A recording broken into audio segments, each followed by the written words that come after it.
Selalu para sahabat sebelum mereka bangun dari tidur mereka, yang mereka impikan adalah bagaimana caranya supaya saya bisa membahagiakan hati baginda Rasul sallallahu alaihi wasallam. Itulah yang diinginkan oleh sahabat, sehingga salah seorang di antara mereka di dalam sahih dikatakan bertanya kepada Nabi Muhammad sallallahu alaihi wasallam, "Mata sa'ah?" Kapan terjadinya hari kiamat? Maka Rasul sallallahu alaihi wasallam terkejut dengan ucapan tersebut, karena hari kiamat adalah hari yang besar, hari yang agung, hari yang menakutkan. Seseorang yang datang daripada pedalaman bertanya kepada Nabi, kapan terjadinya hari kiamat? Maka Rasul sallallahu alaihi wasallam berkata, apa yang kau siapkan untuk hari kiamat? Ma a'adatta laha. Apa yang kau siapkan untuk menuju hari kiamat? Dia mengatakan, saya tidak menyiapkan banyaknya salat saya, banyaknya puasa saya, banyaknya sedekah saya, tapi saya senantiasa mencintai Allah dan Rasulnya. Maka mahabbah kepada Rasul sallallahu alaihi wasallam tidak diberikan kepada sembarang orang. Terkadang seseorang mengaku cinta kepada Nabi, akan tetapi akhlak, adab kepada al-jinab an-nabawi tidak ada. Berani berucap bahawa Nabi Muhammad bermuka masam, berani berucap bahawa Nabi Muhammad tidak dijamin syurga, berani berucap bahawa Nabi Muhammad begini dan begitu. Na'udzubillah min dzalik. Kalaupun ada ayatnya di dalam Al-Quran, segala sesuatu meskipun berdalil akan tetapi disampaikan kepada orang yang tidak tepat, hasilnya tidak tepat. Seseorang mengatakan bahawa Nabi Muhammad sallallahu alaihi wasallam dalam Al-Quran Allah katakan abasa wa tawalla. Nabi Muhammad saja bermuka masam, dan dia katakan ada dalilnya dalam Al-Quran. Ya akhi, apa yang dilakukan oleh para anbiya bukan berarti mereka ingin melakukannya, akan tetapi terkadang apa yang mereka lakukan hanyalah sebatas contoh bagi umat. Ketika mereka melakukan kesalahan, ada yang dicontoh untuk bisa kembali. Makanya Allah ceritakan Nabi Zakaria, apa yang berlaku kepada Nabi tersebut. Nabi Ibrahim, apa yang berlaku kepada Nabi tersebut. Allah ceritakan di dalam Al-Quran. Mereka mengatakan, qad balaghani al-kibar wa imra'ati 'aqir. Ya Allah, saya sudah cukup tua, istri saya mandul, tidak mungkin punya anak, tapi kenapa engkau berikan kepada kami anak? Lalu sebagian orang akan berkata, berarti Nabi juga imannya tidak full, yakinnya sama Allah tidak begitu yakin. Buktinya di dalam Al-Quran, Nabi tersebut berkomentar, ya Allah, saya ini sudah begitu tua dan istri saya mandul. Apakah sekelas Nabi tidak yakin dengan keinginan Allah?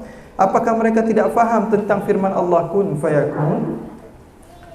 Apa yang berlaku kepada para anbiya di dalam Al-Quran hanya sebatas contoh kepada kita yang memang kurang keimanan kita, kurang keyakinan kita kepada Allah. Makanya ad-dinu asasuhul hujjah. Agama ini asasnya adalah ilmu, dalil. Bukan sembarang orang, setiap orang bisa mengajarkan kepada orang lain tanpa ada dalil, tidak bisa.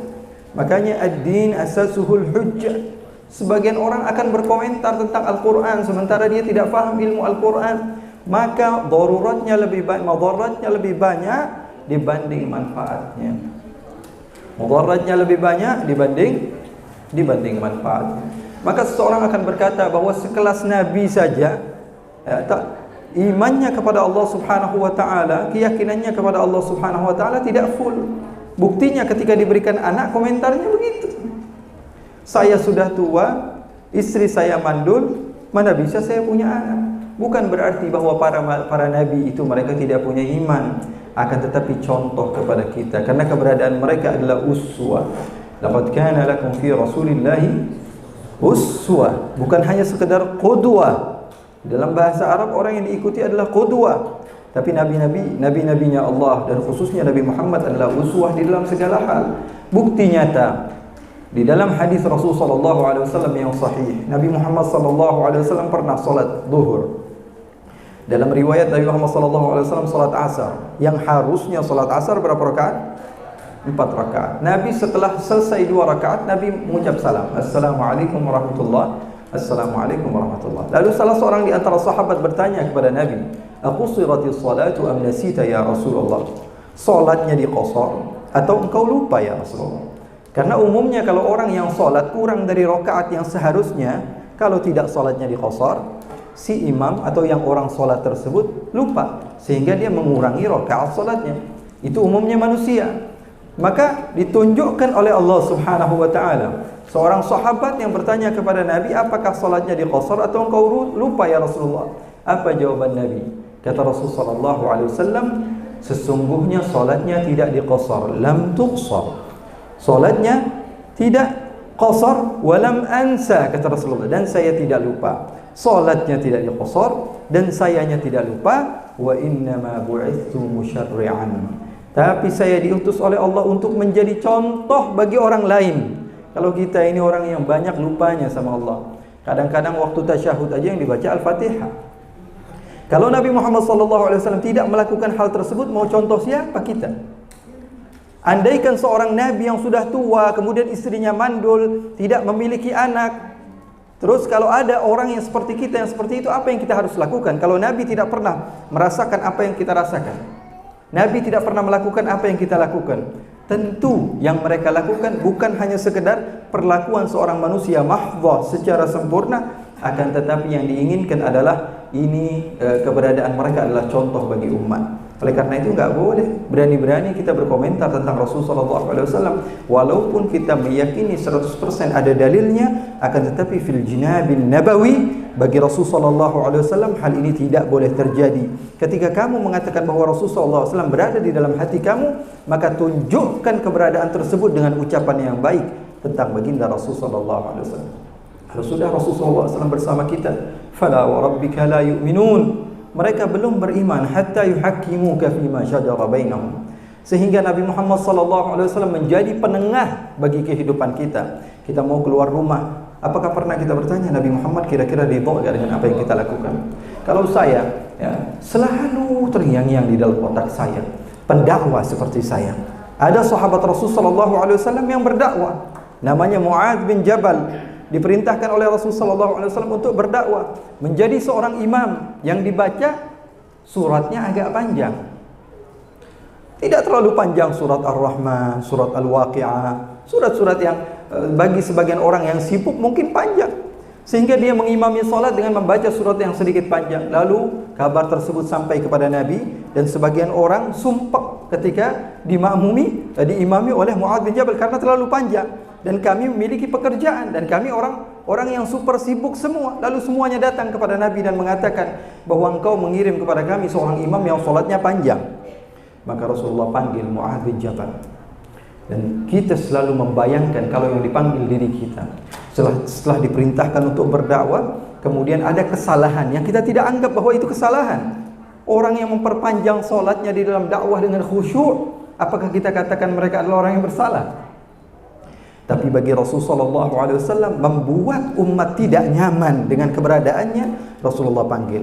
Lalu Rasulullah katakan, afattanun anta ya Mu'adz, wahai Mu'adz, apakah kamu mau menjadi pembawa fitnah bagi umatku? Apa kesalahan Sayyidina Mu'adz? Lalu saya terbayangkan bagaimana kesalahan saya ketika saya berdakwah. Terkadang yang saya inginkan adalah kebenaran, akan tetapi sampai kepada sebagian orang sesuatu yang berbeda dari apa yang saya inginkan, sehingga menghasilkan sesuatu yang tidak nyaman bagi umat Rasulullah SAW. Bayangkan diri kita dipanggil oleh Rasulullah SAW, dan Rasulullah katakan kepada kita, afattanun anta ya Mu'adz, sehingga Sayyidina Mu'adz menangis dan meminta ampun kepada baginda Rasulullah SAW. Begitulah manusia. Dikirim oleh Rasulullah SAW imam yang salatnya panjang, mereka komentar, ini imamnya kepanjangan. Rasulullah pernah kirim seorang imam, setiap solat yang dibaca hanya surat Al-Ikhlas, kulhu, terus ini imam favorit ini. Kalau salat bacanya kulhu lagi. Semuanya datang kepada Nabi Muhammad SAW dan mengatakan, ya Rasulullah, engkau kirim kepada kami seorang imam, solatnya kalau baca ayatnya, baca suratnya hanya kulhu saja, surat Al-Ikhlas saja. Lalu dipanggil oleh Nabi, dan Rasulullah SAW bertanya, kenapa engkau memperbanyak membaca surat Al-Ikhlas? Jawabannya singkat, katanya, inni uhibbuha ya Rasulullah. Enggak tahu kenapa saya suka, cinta kepada surat ini. Apa kata Nabi? Hubbuka iyyaha tudkhilukal jannah. Cintamu kepada surat tersebut bisa memasukkan engkau ke dalam syurganya Allah Subhanahu wa ta'ala. Oleh karena itu, jangan pernah sembarangan Ketika kita mengatakan bahwa diri kita sudah cinta kepada Nabi, ikuti apa kata Nabi. Jangan merasa diri kita yang paling benar. Manusia ini begitu hina, begitu lemah. Apa yang kita mau banggakan? Apa yang kita mau banggakan pada diri kita ini? Apa yang kita miliki? Banyak orang yang jauh lebih hebat dibanding kita, dan kita melihat, lalu kita mau menyombongkan diri kita. Manusia ini adalah manusia yang hina, manusia yang lemah, manusia yang tidak memiliki apapun. Bayangkan, kalau kalian ingin menjadikan Rasulullah dalam hati kalian, baca sejarah Nabi Muhammad SAW. Bayangkan kejadian-kejadian yang ada pada zaman Rasulullah SAW itu berhubungan dengan engkau. Salah seorang di antara mereka bernama Wahsy, pembunuh Sayyidina Hamzah. Ketika itu dia ingin bertaubat kepada Allah. Kemudian dia ingin beriman kepada Allah, mendatangi Nabi. Lalu dia mengatakan, "Ya Rasulullah, saya ingin bersyahadat bahwa tiada Tuhan selain Allah dan Nabi Muhammad adalah utusan Allah." Kata Rasulullah SAW, ucapkan. Maka dia pun mengucapkan kalimat syahadat. Setelah itu Rasulullah berkata, "La'allaka Wahsyiyyun qatilu Hamzah." Kamu ini sepertinya Wahsy yang membunuh Hamzah. Dia mengatakan, "Iya ya Rasulullah." Kemudian dia mengatakan, "Afallahu amma salaf." Mudah-mudahan Allah mengampuni sesuatu yang sudah berlalu. Kata Rasulullah, imanmu diterima, Islammu diterima oleh Allah, tapi tolong ghayyib anni wajhak. Pergi kamu dari wajah saya, karena mata saya tidak mau memandang kepadamu. Saya teringat kepada paman saya setiap saya melihat kepadamu. Bayangkan diri kita ketika sudah kita menganggap diri kita dengan maulidnya kita, dengan salawatnya kita, dengan dakwahnya kita, dengan usahanya kita, kita menganggap diri kita sudah dekat dengan Nabi. Nabi akan mengatakan, kamu fulan bin fulan. Sampai kepada Nabi, sampai kepada Rasul, sampai kepada Nabi Muhammad, amaliyah yang kita lakukan semuanya laisa illa, tanpa terkecuali Allah yang berkata di dalam Al-Quran bahwa Allah melihat, Rasulnya melihat, dan Rasulullah SAW katakan, uridat alayya a'malu ummati, sampai kepada saya semua amaliyah umatku, bahkan tafsiliyan. Kata sebagian ulama, secara mendetail. Bayangkan ketika kita sudah merasa, wah di dunia kita biasanya hadir majlis ta'lim. Setelah itu Rasulullah SAW melihat kita dan mengatakan, siapa kamu? Fulan bin fulan yang pernah melakukan ini dan itu. Tolong kamu pergi, jangan bersama-sama kami, kata Rasulullah. Itu bisa terjadi.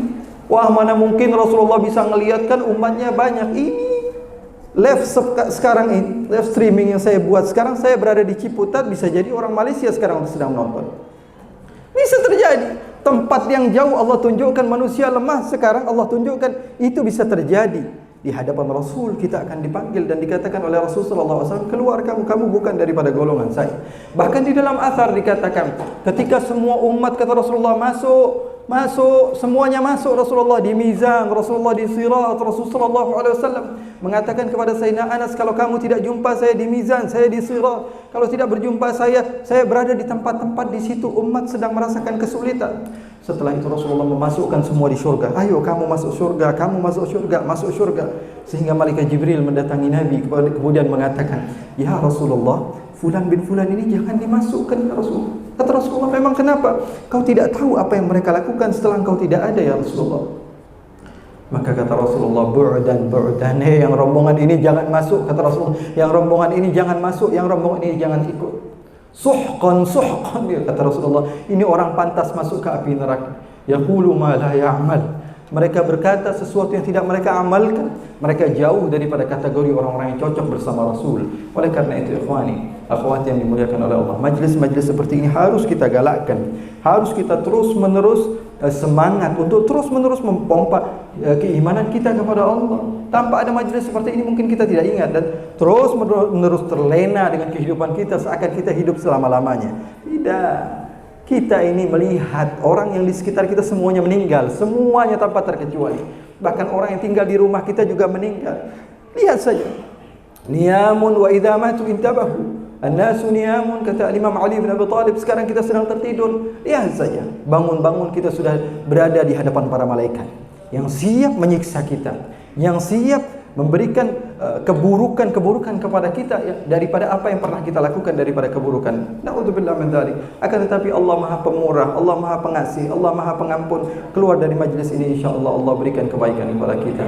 Dikatakan bahwa sesungguhnya ma min baitin aw masjidin aw mahallatin quri'a fihi maulidun nabi illa haffatil malaikatu ala ahli dzakal bait aw al majlis aw al masjid wa sallat alaihimul malaika wa 'ammahumullahu birrahmati war ridwan. Tidaklah satu rumah atau satu tempat atau satu masjid dibacakan maulid Rasul sallallahu alaihi wasallam kecuali malaikat mengelilingi kita.